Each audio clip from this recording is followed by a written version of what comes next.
Well, at the start of the race, we got off with a bang, quite literally. A good start made by Nick Jones from 4th in the Porsche, saw him challenging for 2nd into Redgate Corner. It was a challenge, though, that would go completely wrong. He dived up the inside of Michael Igo, and as they disappeared from shot, there was contact. Igo spun, and the luckless Leo Machitsky clattered into the side of him, wrecking the front of the Barwell Motorsport Lamborghini.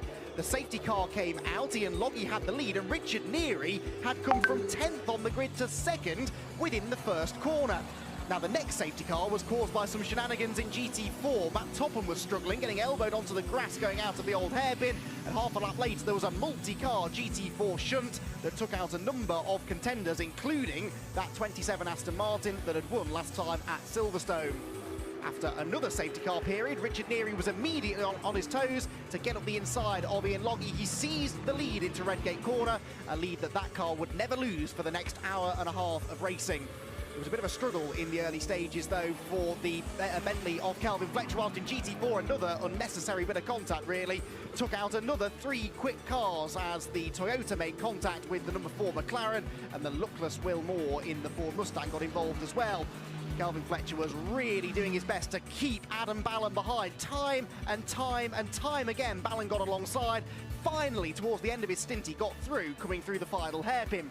Into the pit window we went. Richard Neary came in to hand over to his son Sam, to take over for the second half of the race as Johnny Adam got into the Beech Dean Aston Martin. They were hoping to leapfrog the number 6 Mercedes in the pit stops, but they weren't quite able to do it.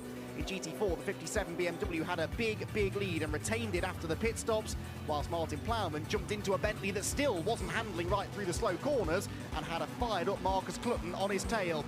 Sandy Mitchell had to overcome a 20-second success penalty and did so in style, carving his way through the order, whilst the number 9 BMW was also overcoming success penalties and was eventually moved up into 2nd place in GT4 after a good battle with the Fox Motorsport McLaren, and then with the remaining RJN McLaren, which had some sort of rear damage that seemed to be slowing James Kell down.